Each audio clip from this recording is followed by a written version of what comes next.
Good afternoon. I think everyone has joined us at this point. Thank you so much. I want to welcome you to today's press conference celebrating Brown University's winner of the Nobel Memorial Prize in Economics, Dr. Peter W. Howitt, Professor Emeritus of Economics. Thank you so much, everyone, for joining us.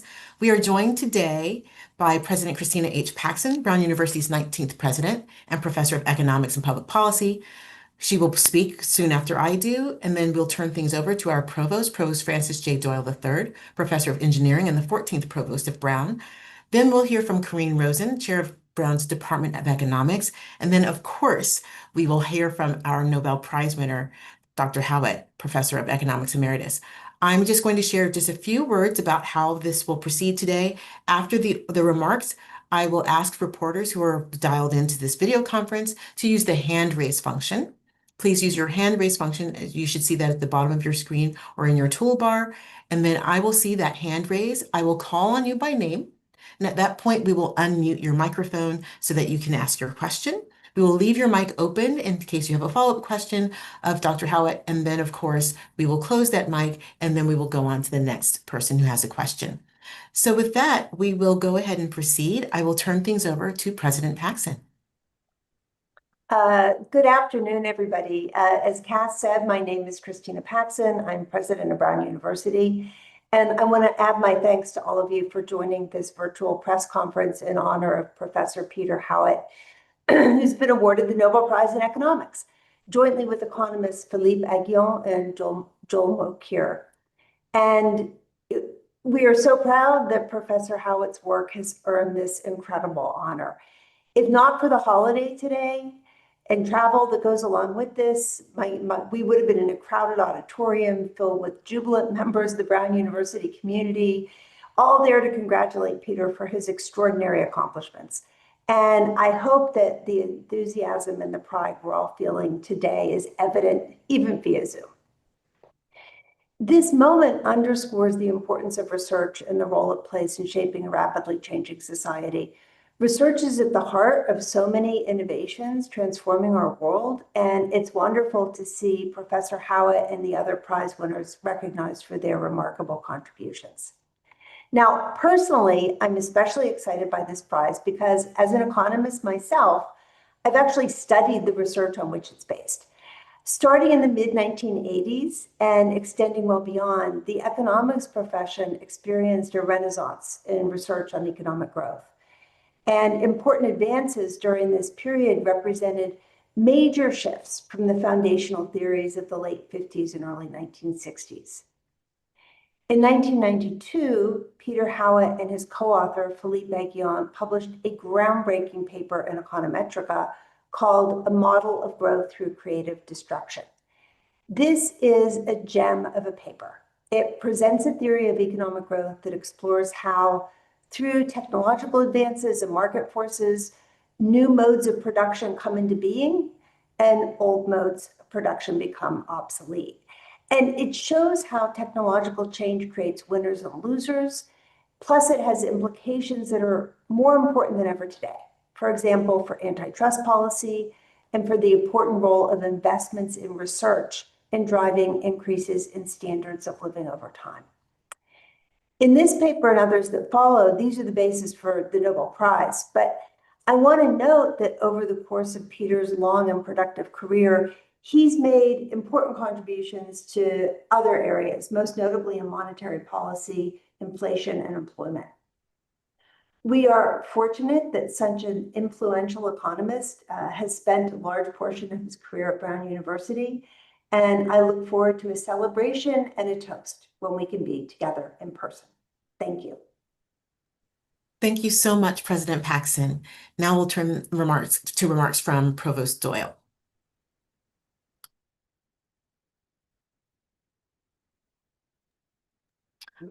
Thank you, Cass. As you heard earlier, I'm the current provost here at Brown and professor of engineering and neuroscience. And I'm truly delighted to join President Paxson in expressing how proud and honored we are by the privilege of hosting one of this year's Nobel Prize winners on our faculty. I also join President Paxson in underscoring the importance of research and the work of faculty like Peter Howitt in exemplifying the research mission of universities. The awarding of these Memorial Nobel Prizes in Economics by the Royal Swedish Academy of Sciences comes at a time when there are national conversations about the value of research at universities. And Peter and his collaborator, Philippe Aghion, exemplify the extraordinary talent that advances knowledge and informs our understanding of concepts that shape our world. Peter is the living example of a world-class economist who worked for years as an educator scholar at the center of the university's commitment to student-centered learning. At the same time, he engaged in collaborative research, deep analysis, and exploration of issues that are at the heart of national, indeed international questions of economic policy. Peter and the other Nobel winners this year play an important role in advancing their fields and engaging in the deep questions that lead to new ways of thinking about 21st century issues. Indeed, at this very moment, there are so many questions about the disruptive nature of artificial intelligence, which will surely benefit from the application of Peter's good work. Even as he studied technology and innovation, his own work reflects innovation at the heart of what so many researchers do every day. And he did that at Brown while teaching the next generation of scholars, leaders, and problem solvers. We celebrate Peter for serving as a leading example of an intellectually curious mind whose work is now making an impact beyond Brown. Thank you, Cass. Thank you so much, Provost Doyle. And now I will turn to the chair of the Department of Economics, Corrine Rosen. Thank you. As the chair of the economics department, I would like to convey how delighted our faculty are that Peter Howitt received this great honor. Peter joined our department in 2000 and retired in 2013. I joined Brown only 2 years later in 2015, so I didn't have the pleasure of knowing Peter well. But I've spent all morning talking with many of my longer-serving colleagues about Peter, both inside and outside of his field, and hearing what an incredible scholar, intellectual giant, and simply wonderful person Peter is. He's admired and respected by his colleagues. Everyone I spoke to mentioned what a kind, supportive, and wise person he is. At Brown, Peter continued his deep contributions to the study of economic growth. As my colleagues in that field will tell you, the work his Nobel Prize cited was a milestone achievement. His model with Nobel co-laureate Philippe Aghion opened important new avenues studying a critical question. How do the institutions we use in markets impact the incentives to innovate? And how does this shape the path of economic growth? Peter spent his years at Brown continuing to work on this agenda, understanding the implications and synthesizing his insights on innovation.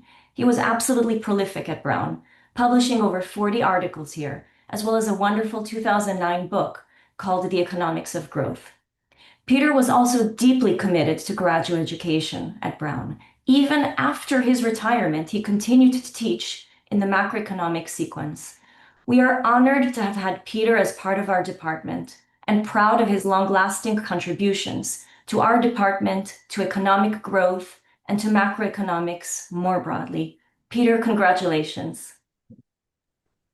Thank you so much, Corrine. And now I'm sure what everyone has been waiting for, to hear directly from Brown University's Nobel Prize winner in economics, Peter Howitt. Peter.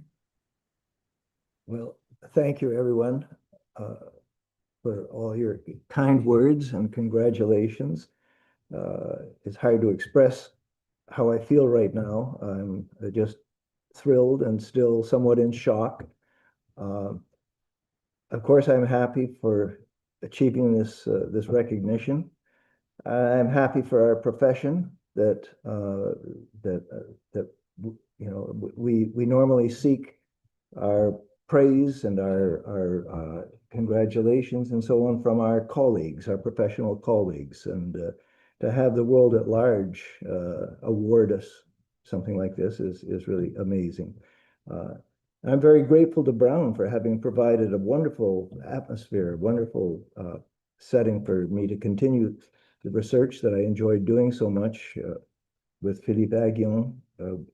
We started working in 1987 when I was on a sabbatical at MIT, and he was in his first year as an assistant professor there, and the work continued for the next 35 years. Much of it while he was at Harvard and I was at Brown, so we were able to get together on a weekly basis for many years, and it was just a wonderful experience. And I had wonderful colleagues who were also working on economic growth that meant a lot to me. The ideas that we were awarded the prize for are, in a way, old ideas. The theory of creative destruction was first formulated by the Austrian-American economist Joseph Schumpeter more than 75 years ago. And this is a simple idea that that in order to understand technological progress, you have to understand that it takes place through waves of innovation that bring great benefits to mankind, but also generate tremendous losses to many people whose livelihood depends upon technologies and capital that are rendered obsolete by these new technologies. And this has created a conflict at the heart of economic growth. And this has been realized by a lot of people, but it wasn't possible to really deal with them systematically in a mathematically coherent model until Philippe and I found a way to do this. And I think it's very important. I'm thrilled that the world at large is beginning to acknowledge that the importance of that. The conflict at the heart of economic growth has to be resolved some way or another. Every new technology that has a great impact creates great losses as well. Those have to be, people have to be compensated. People have to be negotiated with in order to resolve that conflict in a way that allows the technologies to proceed. The central thing that we focus on is that new technologies are brought in by disruptive outsiders who are interested in shaking up the status quo. But if they succeed in doing that, they become the status quo, and they are very resistant to people that want to do that in turn to them. And somehow institutions have to be developed that allows this transition of technologies to take place and not to be blocked by the people who used to be innovators but are now quite reactionary. And this requires a lot of attention by antitrust policy, by competition policy, by international trade policy. And it's particularly important, and this is something that Joel Mokyr has focused on somewhat more than we have, but it's particularly important to recognize that producing the technological advances that result in economic growth requires cooperation between university research, business research and development, and government support. The three of them have to work together, and maintaining that cooperative atmosphere is so important. The biggest advances in technological progress that have spurred US economic growth, first in agriculture, later in the second industrial revolution, then in information technology, have involved this cooperation between governments who've often led the research and universities and businesses. And I hope that will continue in the future, although I see dark clouds ahead. But thank you. Thank you so much. Thank you so much, Professor Howitt. So I get the privilege of asking the first question. Again, I'm Cass Clyett, Senior Vice President for Communications here at Brown. I think that most people on this call probably want to hear about the moment, right? The moment when you learned that you won a Nobel Prize. Where were you? Were you asleep? Were you awake? Can you just kind of let us know what did that feel like, and how exactly did that happen? Well, I was asleep in the morning. had actually turned my phone off the night before because it had run out of juice, and I thought, well, I'll just leave it off. I honestly, we had no champagne in the refrigerator. We were not anticipating this in any way. My wife's phone was on Do Not Disturb, but somehow or other, a call from Sweden managed to make the phone ring several times. And I thought, well, maybe we better answer this call. And it was not from the Swedish Academy. It was from a reporter in Sweden. And by that time, and at first I thought this is some kind of a hoax, but after I asked her a few questions, it became clear that this was for real. I was really in shock, quite confused. It was only about, perhaps 3/4 of an hour later that the Swedish Academy managed to get through to me. They'd already had their press conference and made their announcement. And I'm, of course, still recovering from the shock and confusion. That's wonderful. I will have to figure out how calls from Sweden make it through those blockers when Yes, I domestic don't calls know. won't. So I will turn next actually to the person identified as Jay Sharon. Pardon me if I'm mispronouncing that. You may unmute and ask your question. Thank you very much. Can you hear me? Yes, we can. You pronounced it perfectly. It's Jeremy Sharon from CTV National News in Canada. Hoping perhaps that you can talk to us a little bit about your Canadian connection and perhaps any impact Canada may have had on your work through the years. Yes, I'd be happy to. When I began this work with Philippe, as I said before, I was on sabbatical. I was on sabbatical from what was then called the University of Western Ontario, now just Western University in London, Ontario, where I worked for 24 years. And Western was also a great place to do research. It was a very lively economics department, a young economics department full of people interested in different ideas and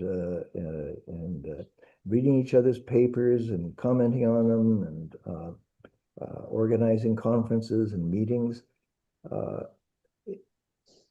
And we continued to work together there. I took my next sabbatical in France to be closer to Philippe, and stayed there for a couple of years, and then finally was persuaded to come and work in the U.S., and where I've been ever since.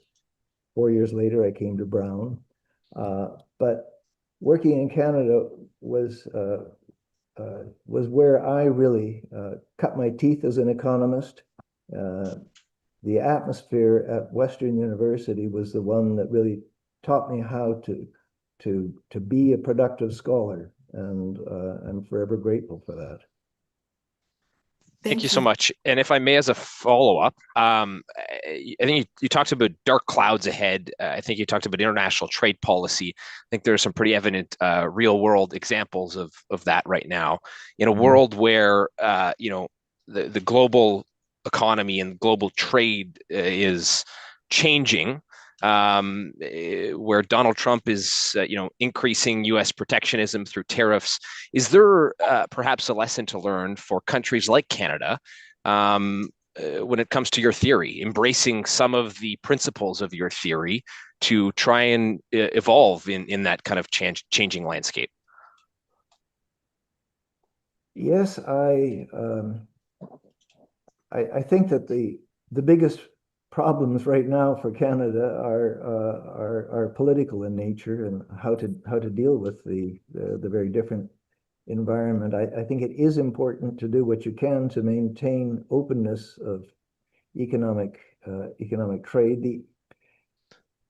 The main impact that international trade has on economic growth, I believe, I mean, there are various impacts, but when it gets to be an extreme change in the environment, the biggest impact is through what we call the scale effect, the size of market. what happens if you have a huge trade war and tariffs go up is that markets get restricted. People trade just within one country because the cost of crossing international barriers becomes too much. And that means that for someone undertaking R&D expenditures, hoping to invent something that could be sold, that reduces the size of the market available to everyone. That reduces the incentive to innovate, because the big payoff to a lot of research and development, certainly for industrial research, is the prospect of earning profits from selling a new product. And the more you restrict international trade, the more you blunt that incentive.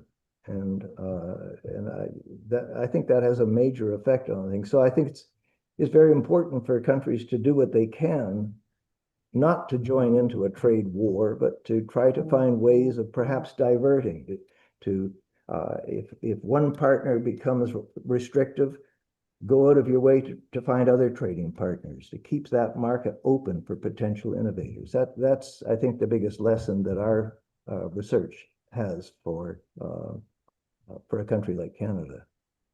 Thank you, Professor Howitt. I'm going to turn now to Xian Desjardins. Again, pardon any mispronunciation. Hello, can you hear me? Yes, we can. Perfect. Is it possible for Peter to go full frame for the question? Yes. Could I do something? Unpin me? Thank you. Perfect. Okay. There we go. This is Xian Desjardins with CBC News from Toronto. When it comes to the idea of creative destruction, why should this research matter specifically to Canadians right now? Well, as I say, I think it is important to maintain open trade. It's also important not to be too protective of existing industry leaders who at one time were disruptive innovators and who can, through various different channels, help to block new innovations. If the incentive to innovate has been dampened by changes in the international environment, I think it's important to try to offset that through encouraging innovation in other directions, and in particular, trying to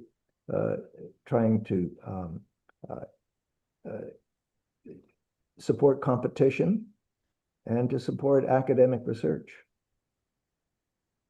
Thank you. The next question is from Darian Woods.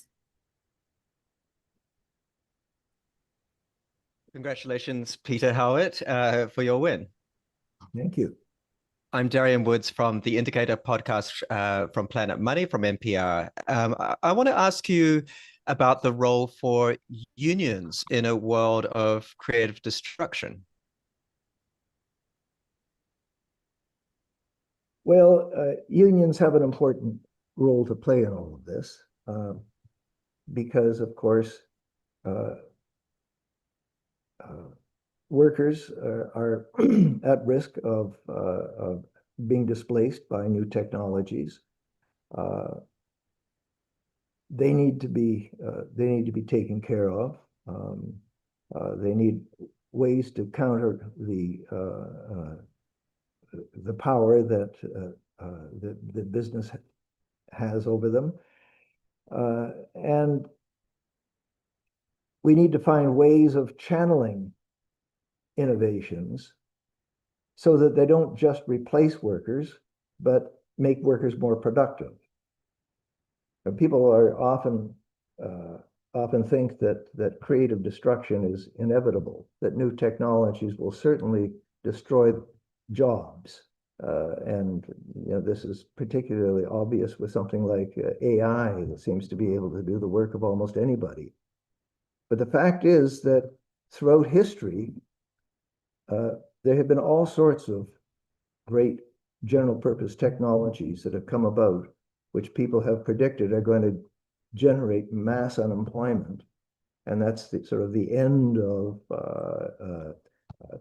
the ability of anyone to earn a living through their work. But This hasn't happened. The mass unemployment is always predicted for new technologies, and typically it doesn't happen. And why? Because the technologies make workers more productive. Maybe not in the jobs they used to do, but in some jobs. There's some individuals who will never recover from technological change. But on the whole, if you think of labor in general, the value of labor in general, it tends to go up with economic growth, and the share of wages in national income tends, on the whole, to remain fairly constant. But it's not automatic, and I think that in some cases, technological change has to be directed in a way that maximizes the productivity effect of work instead of maximizing the substitution effect of new technologies for labor. Thank you so much. The next question is from Sung-Yoon Kim.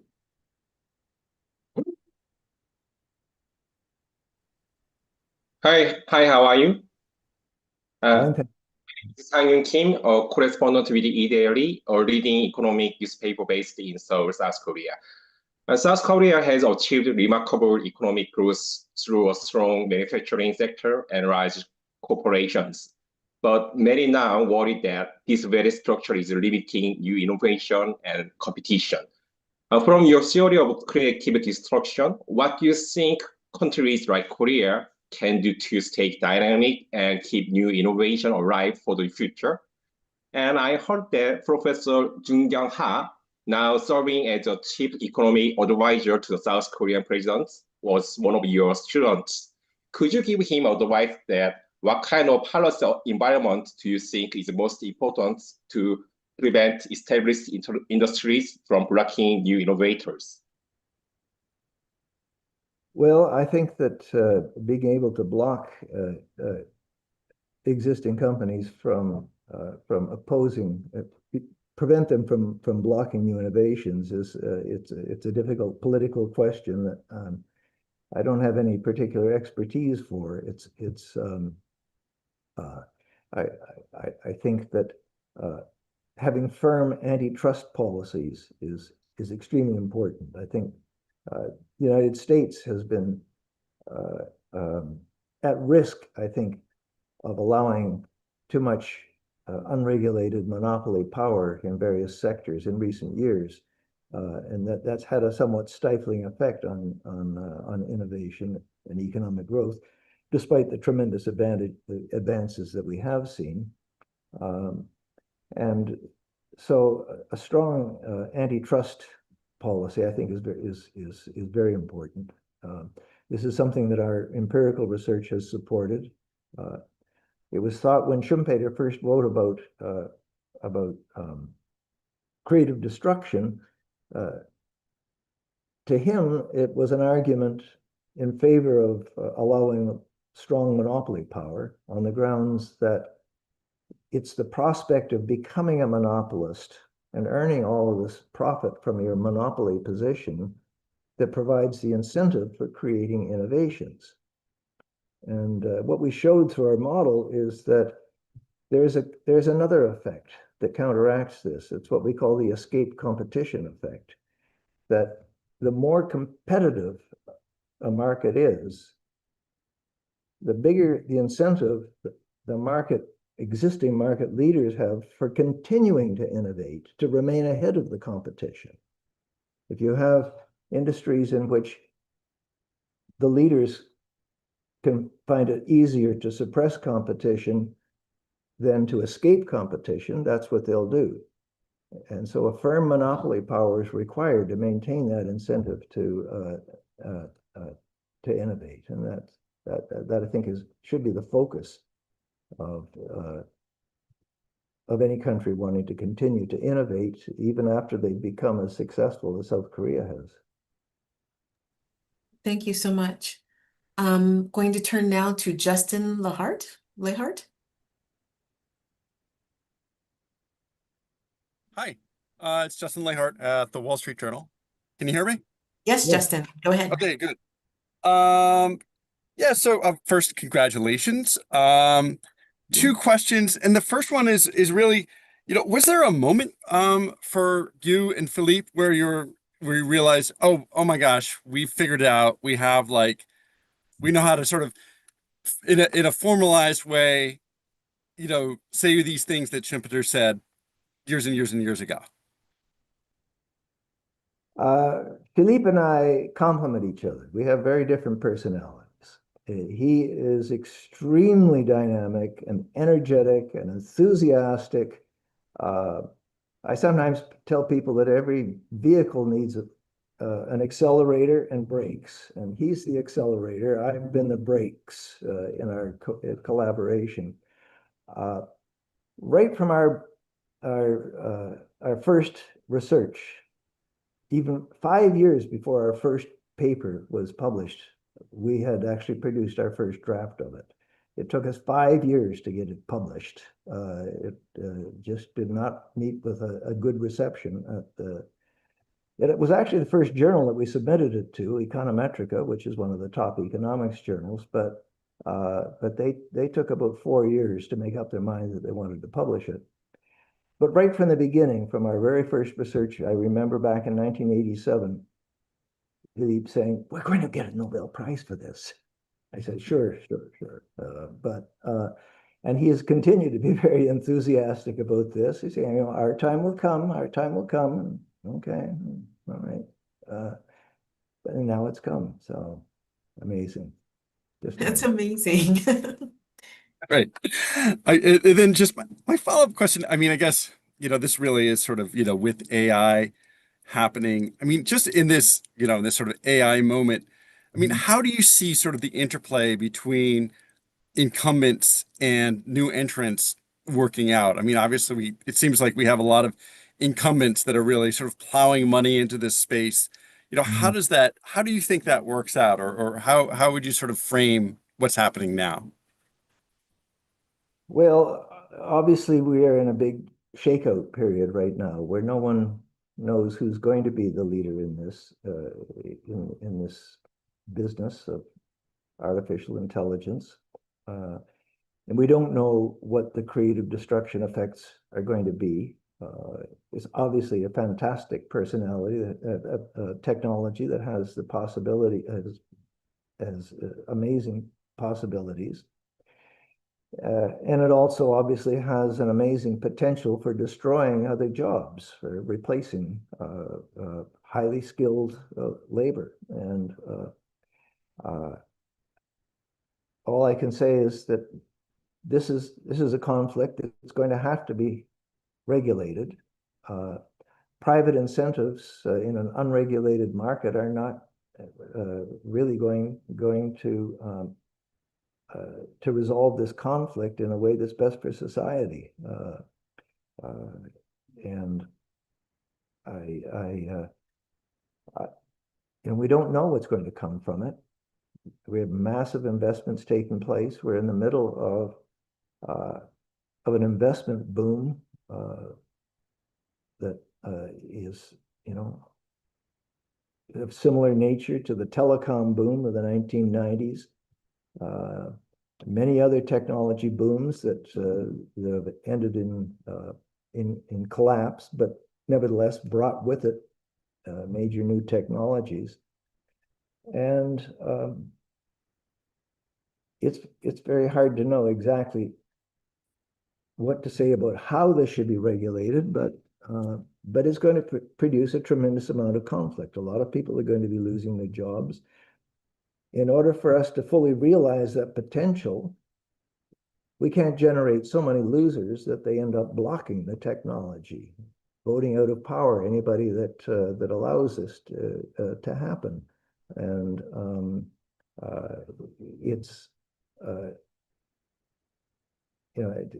a big moment in human history. It may take many years before we realize what's actually happening. But I think it's like qualitatively like many other general purpose technologies that have come about.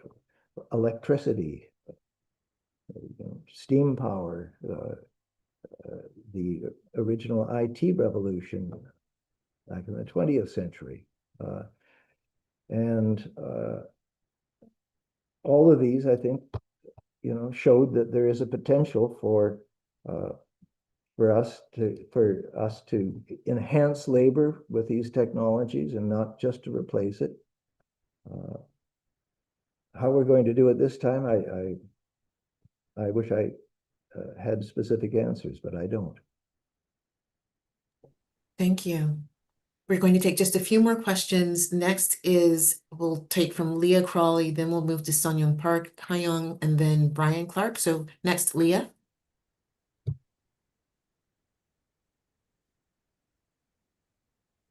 Leah Crawley.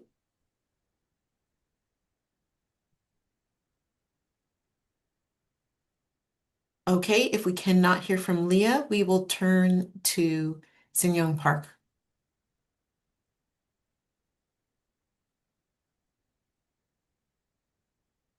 Sun Young is still muted. Go ahead.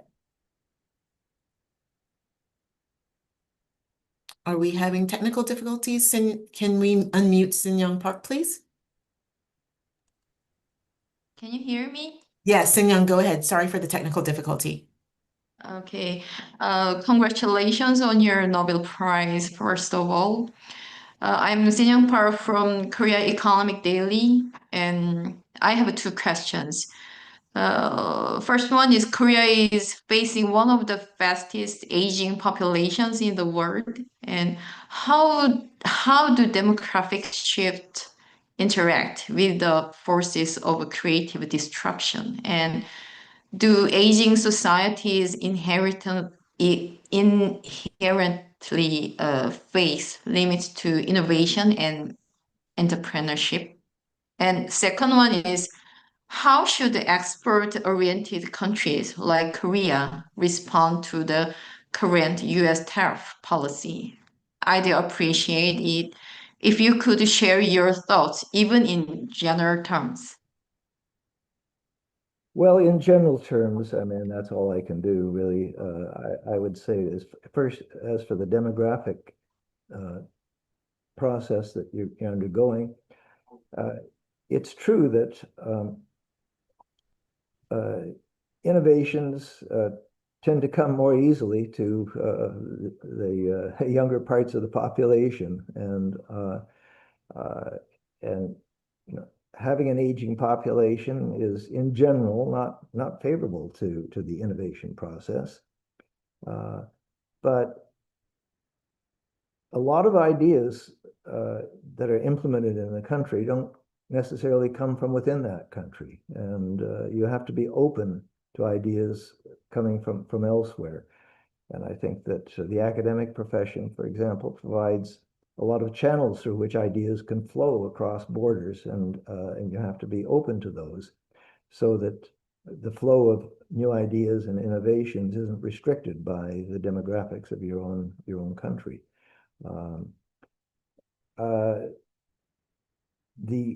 As for being export oriented, I think that is always an important channel. International trade is an important channel itself of technology transfer. The more you trade with the rest of the world, the more you learn about technologies that are in use and have proven to be successful in the rest of the world. And if one of your trading partners becomes less willing to trade, you just have to undergo more efforts to find other trading partners. And there are lots of them around the world, besides the ones that are pulling back. Thank you for that. And Leah, are we able to hear from Leah Crawley? Can you hear me? We can, Leah. Thank you. Okay, perfect. Thank you so much for coming back to me. I really appreciate it. My name is Leah Crowley. I'm with WPRI 12 here in Rhode Island. So I'm going to be asking a much more local question. Could you please just share more about the role Brown University played in your research and why study a topic with clearly such far-reaching ideas from here in the smallest state? Well, the nice thing about academic research is it doesn't really much matter where you are, as long as the profession is open, and the economics profession has been very open. I say it doesn't matter where you are. It does matter very much in what institutional environment you're situated. And Brown provided just a spectacularly helpful atmosphere for me. I learned a lot from my colleagues. Several of my colleagues at Brown were among the leaders in economic growth theory, still are among the leaders, and I learned a lot from interactions with them. You learn as much from your students and colleagues very often as you do from your own research, and sharing ideas in an open environment like Brown's was extremely valuable for all of my research. The university provided me with a lot of opportunities and research funds that I made liberal use of. And the students at Brown were extremely stimulating. I learned a lot from the graduate students that I had over the years, several of whom have gone on to have really good academic careers of their own, focusing on economic growth. And I was very privileged to have that experience. Thank you so much for that question, Leah. Of course, we at Brown really appreciate it. Our final question is from Brian Clark right here at Brown. Brian Clark is vice president and he oversees news operations and also some of our campus communications. Brian? Professor Howitt, congratulations. It's wonderful to hear from you.